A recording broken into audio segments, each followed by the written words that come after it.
Nag-iisang nakatira sa isang malaking bahay si Mark. Ito kasi ang kanyang namana sa mga magulang niya, bago ang mga ito na maalam sa kanya. Dahil siya lamang mag-isa sa buhay at wala siyang trabaho para tustusan ng mga pangangailangan niya, naisipan niyang gawing paupahan ng ibang kwarto. At isa pa, malapit ang paaralan doon at malapit din siya sa mga pamilihan. Dahil sa kanyang naisip, meron siyang binago sa bahay at inayos ng kaunti roon. At para sa mga uupa, maaliwalas tignan ang kanyang bahay. Mga ilang minuto pa na pag-aayos ay nagpahinga muna siya. At para mas lalong mapansin ang kanyang bahay, naisipan niya itong picturean at i-post sa kanyang Facebook. Makalipas ang ilang araw, mayroon na rin siyang nakakausap sa online na magre-rent ng kwarto sa kanya. At dahil sa malapit na ang pasukan, marami na rin ang naguunahan na makahanap ng mauupahan ng mga estudyante na mag-aaral ng kolehiyo. Habang nagkakape, ay may bigla na lamang nag-doorbell sa kanyang bahay at agad naman niya iyong tinignan sa labas at nakita niya ang dalawang babaeng nakatayo at maraming dalang bag. Habang papalapit siya sa mga ito, kinausap siya ng mga ito kung siya ba ang may-ari dahil sa sila ang magre-renta ng kwarto at dalawa sila sa iisang kwarto. Dahil nga sa kasimplihan ni Mark na mag-ayos ng sarili, ay napagkamalan pa siyang taga-silbi ng bahay, kaya kaagad naman siyang nagpakilala na siya ang may-ari ng bahay at agad ding humingi ng paumanhin ng dalawa sa kanya. Nagpakilala naman ng mga ito na si Amy at ang isa naman ay si Rosemary. Kaya agad namang pinapasok ni Mark ang dalawa at masaya niya pa itong inalalayan. Habang nasa loob sila ng bahay, kinuha ni Mark ang isang notes na siya mismo ang gumawa para sa mga rules niya sa bahay. Agad naman silang nagkaintindihan at agad namang iniabot sa kanya ang paunang bayad para sa pag-uupa ng silid. Babalik pa sana si Mark sa pagkaupo nang may bigla na namang nag-doorbell sa gate ng bahay at agad naman niya iyong tinungo at isang magandang babae ang una niyang nakita na nakasilip pa sa may gate. Agad naman niya itong nilapitan at kinausap at nagpakilala ito sa kanya na ito yung kausap niya online at ito ay si Sarah. Habang kausap niya ito, napatulala siya dahil sa hindi naman niya akalain na sobrang ganda pala ni Sarah. Dahil sa nagkausap na sila sa online, hindi niya na kailangang ipakita ang mga rules dahil nasabi niya na ito at agad naman niyang itinuro ang silid nito kung saan ay nasa dulo kung saan malapit sa may kusina dahil sa doon ang maaliwalas na pwesto ng silid. Habang papasok ito, ay agad namang lumabas ang dalawang babae na si Amy at Rose at tinanong siya ng mga ito kung saan daw pwedeng maligo at agad namang tinuro ni Mark na nasa likod ng bahay ay may malaking swimming pool at dahil sa narinig, dali-dali naman ang dalawang tumungo sa likod ng bahay at nandun nga ang malawak na swimming pool at magagandang mga bulaklak na siya mismo ang nagtanim. Hindi naman makapaniwala ang tatlo dahil sa sobrang mura ang pagrerenta ng kwarto, libre pa ang paglangoy nila sa malawak na pool. Tinanong naman siya ni Rose kung bakit sobrang mura lang ng pagpaparenta niya sa kwarto. Sinagot naman niya ito't sinabing dahil sa naiintindihan naman niya na puro sila mga estudyante at nag-aaral pa lamang at para na rin hindi maging tahimik ang bahay dahil siya lang naman ang mag-isang nakatira roon. Kaya gano'n na lamang ang pagtataka ng tatlo dahil ni isang katulong walang nakita ang mga ito kaya sinabi na lamang niya na bakit pa siya maghahanap ng katulong marunong naman siya sa lahat ng bagay. Habang nag-uusap silang tatlo ay nagpaalam si Amy na kung pwede ba itong makaligo sa pool at ganon din si Rosemary kaya sinabi na lang niya na feel at home ang mga ito kaya masayang tumungo ang dalawa sa pool at habang si Sarah naman inayos ang mga gamit nito sa loob at sobrang namangha ito sa silid nito dahil sa ang paborito nitong kulay ang nakapintura sa silid na yun kaya parang maaliwalas ang nararamdaman nito at pabagsak pang napahiga sa malambot na kama. Habang si Mark naman, nag-umpisa na siyang magluto ng tanghalian at dahil nga sa magtatanghali na at obligado niyang papakainin ng mga estudyante lalo na bilang pasasalamat sa unang araw ng mga ito. Malapit na siyang matapos nang may bigla na lamang siyang narinig na may nag-doorbell na naman sa gate ng bahay at agad naman niyang pinuntahan sa labas at nakita niya roon na isang babae na nakatayo lang sa tabi ng isang lumang kotse at dahil doon, binuksan niya ang gate at nagpakilala agad siya sa babae. Ngunit dead malamang siya rito na siya naman ikinainis niya at ginawa pa siya nitong alila na inutusan siyang bitbitin niya ang bag. Kaya lakas loob niyang sinabi sa babae na siya ang may-ari ng bahay na iyon. Kaya baka sa mukha ng babae ang gulat at agad naman siyang nagpakilala. Tuluyan nang nakapasok ang dalawa at ibinigay niya rito ang rules ng kanyang bahay. At dahil sa puro babae ang umukupa ng kanyang mga kwarto sa bahay, naisipan na lamang niyang ang swerte niya dahil sa puro babae ang umuupa ng kanyang kwarto. Ngunit nagsalita si Carla na dahil sa nakalagay sa rules na may curfew pala ang kanyang bahay at mag-8 ng gabi ay kailangan naroon ng mga ito maliban na lamang kung walang pasok. Kinumpirma naman niya iyon sa babae kaya wala rin itong nagawa. Maya-maya pa, natapos na niya ang pagluluto kaya naisipan niyang tawagin ang mga ito para makakain na sila ng tanghalian. Inuna niyang tawagin ang dalawa na si Rose at Amy at nakita ni Mark ang suot ng mga itong damit. Ngunit sinawalang bahala na lamang niya iyon at hindi na lamang niya pinansin ang kanyang mga nakita. Agad namang sumunod ang dalawa at tumungo ang mga ito sa banyo para magbihis muna. Bago sila kumain, agad namang kinatok ni Mark ang pintuan ng silid ni Carla at agad naman iyong binuksan at sinabing kakain na sila. Ngunit ang sabi lang sa kanya ni Carla, susunod na ito dahil sa may aayusin pa itong mga gamit. Agad namang tumungo si Mark sa pintuan ng silid ni Sarah at ilang ulit niyang pagkatok doon, ngunit hindi man lang ito sumasagot kaya naisipan na lamang niyang pasukin ito sa loob at nagulat siya nang makita niya si Sarah na nakatulog at mas nagulat siya nang makita niya ang t-shirt nitong manipis. Dahil sa nakita ay parang nabuhay ang bagay na iyon kay Mark, ngunit agad din naman siyang nakabawi nang bigla na lamang itong gumalaw. Agad naman niyang ginising si Sarah at humingi pa siya rito ng paumanhin dahil sa kusa niyang pagbukas ng pintuan. Ngunit ngumiti lang si Sarah at humingi rin ng paumanhin at sabay sabi niya rito na kakain na sila. Kaya agad namang bumangon si Sarah at paglabas nila sa pinto ay andun na ang dalawang si Amy at si Rose na naglalagay na ng plato at kutsara sa hapag. Agad naman silang kumain at sinabi ni Mark sa mga babae na pagtapos nilang kumain, kailangan nilang mag-usap. Mga ilang minuto pa, natapos na silang kumain at iniligpit na rin ni Mark ang kanilang mga pinagkainan habang silang apat naupo sa sala at nag-aantay sa kanya. Isa-isa silang nagpakilala at ang mahiyaing si Sarah, pautal-utal pa itong nagpapakilala sa kanilang apat.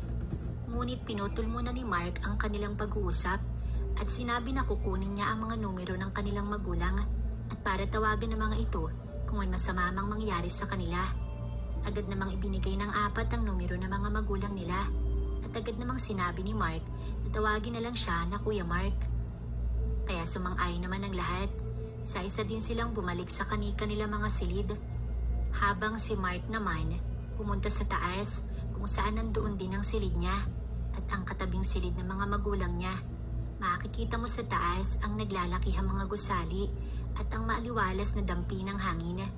Dahil sa ibaba ng bahay, mayroong 4 na silid at isa na lang doon ang hindi pa nauupahan.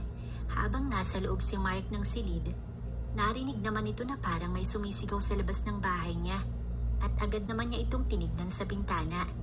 Nakita niya roon ang isang babae na mas bata ito sa nauna at kasama pa ang tatay nito. Kaya agad namang lumabas si Mark para tignan yun. Pagdating niya sa gate ay agad naman siyang binati ng lalaki at nagpakilala na ama ni Carol at tinanong pa siya nito kung meron pang bakanting kwarto sa loob at gusto nitong ang anak nito ang mag-uupa dahil sa malalapit lamang sa paaralan at kailangan nitong umupa dahil sa malayo ang biyahe papuntang eskwela. Kaya agad naman niyang pinapasok ang mag-ama sa loob ng bahay. Agad namang itinuro ni Mark ang silid ni Carol at pinaupo muna nito ang ama ni Carol at binigyan ni Mark ng maiinom. Tsaka nag-usap-usap at nalaman ni Mark na laki sa hirap ang mga magulang ni Carol. Agad naman itong naintindihan ni Mark at naisip niya na gawing katulong si Carol sa bahay dahil marami-rami na din silang nakatira ron at agad namang sumang-ayon ang ama at ang kapalit nun, libre ang lahat at ang poproblemahin na lamang niya ay ang pag-aaral. Kaya laking pasasalamat ng lalaki sa kanya at agad na rin niyang kinausap ang anak bago ito umalis. Nagpasalamat din si Carol sa kanya at tanging tango na lamang ang iginanti ni Mark dito. Sa kanilang 5, si Carol ang pinakabata kaya siya yung tinatawag na bunso roon. Kaya pumunta na si Mark sa labas para kunin na ang nakapaskil na karatula dahil sa puno na ang silid sa bahay. Wala na siyang kailangan pang mag-uuko pa ron dahil sa taas na palapag ay hindi niya pinauupahan ng silid ng mga magulang niya dahil sa sobrang gara nun at meron din naman siyang silid. Mga ilang araw at linggo din ang lumipas mula nang dumating sa bahay ang mga nagagandahang dilag na umuupa sa mga silid ng bahay ni Mark. Dahil nga nag-iisang lalaki si Mark sa bahay, hindi maiwasan na naging malapit ang loob ng mga babae sa kanya at tinuturing na siyang kuya ng mga ito. At ganun din naman si Mark sa mga ito. Ngunit hindi maiwasan talaga ni Mark na hindi niya magustuhan ng mga babae dahil nga sa isang bahay na sila nakatira. Mas lalo pang nalaman ni Mark ang mga ugali ng mga ito at ang dating tahimik na si Sarah ngayon ay sobrang kulit pala. Dahil sa sobrang kulit nito, hindi maiwasan ni Mark sa tuwing nagpapalambing ito sa kanya ay hindi naman sinasadyang mahahawakan niya ang napakalambot na balat ni Sarah. Hanggang sa isang umaga, naunang gumising si Mark at dahil sa gusto niyang magkape, bumaba siya at para mag-init ng tubig. Ngunit nagulat siya nang makita niya na nakabukas ang ilaw ng banyo sa ibaba at maririnig roon ang pagbuhos ng tubig at alam niya na may naliligo kaya hinayaan na lamang niya at bagkus dumiretso na siya sa pagtimpla ng kanyang kape. Hanggang sa bumukas ang pinto ng banyo at lumabas doon ang isang babae. Si Amy pala ang lumabas sa banyo. Sobrang gulat ang naramdaman ni Mark sa pangyayaring iyon at para bang nanaginip siya sa nakita. Ngunit imbis na sumigaw si Amy, parang tahimik lang ito na nakatayo sa harap niya at hindi man lang gumawa ng ingay at ganoon din naman si Mark. Habang tinitignan ni Mark si Amy, ay minaramdaman siyang kakaiba at parang umiinit ang kanyang pakiramdam. Hindi niya maintindihan ang kanyang sarili. Bahagyang magsasalita na sana si Mark nang bigla namang sumenya si Amy na wag siyang maingay at pinalapit siya nito at naunang pumasok si Amy habang si Mark naman parang magnet na dahan-dahang lumapit. Hindi na malaya ni Mark na nasa loob na siya ng banyo. At agad naman niya iyong isinarado at bumalik ang tingin niya kay Amy na para bang may gustong mangyari na mga oras na yun.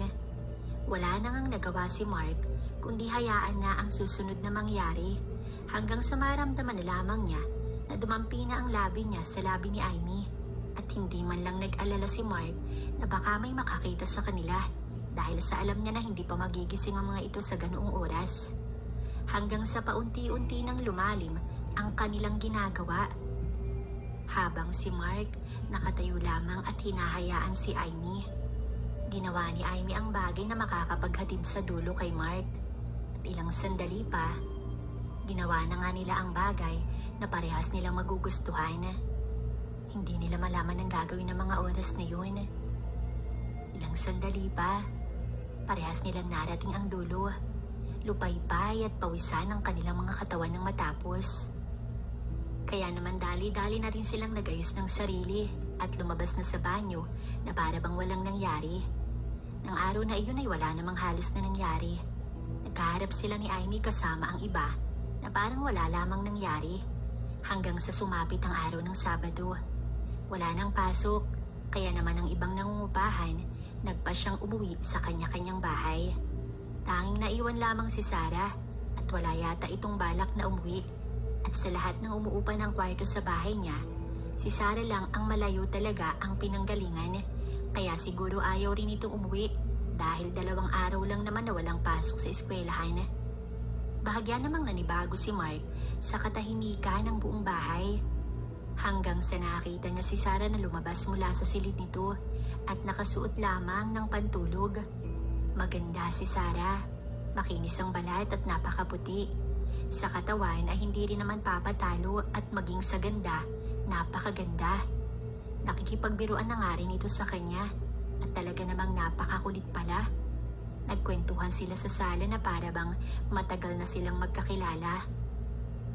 Marami namang kwento si Sarah sa kanya hanggang sa hindi na malaya ni Mark kung paano sila napunta sa ganoong pag-uusap. Sinabi lang naman ni Sarah sa kanya na gusto raw nitong matutong humalik. Nagulat ang binata dahil hindi naman halata kay Sarah na wala pa itong alam sa unang halik. Kung ganoong wala pa itong first kiss, ang ibig sabihin, hindi pa nito alam ang bagay na iyon. Hindi maipaliwanag ang init na lumukob sa katawan ni Mark sa kanyang naisip, lalo na nang sabihin ni Sarah na kung maaari nga raw ba niya itong tulungan. Alam niya kung ano ang tinutukoy nito, kaya sino ba naman siya para tanggihan ng palay na siya nang lumalapit sa manok na katulad niya? Ginawa nga niya ang gusto ni Sarah. Dahan-dahan niyang ibinaba ang kanyang muka sa mga labi ni Sarah. Hinintay naman ito ang pagdampi ng kanyang mga labi sa labi nito hanggang sa maramdaman na nga ni Mark ang labi ng dalaga. Bahagya siyang nawala sa sarili.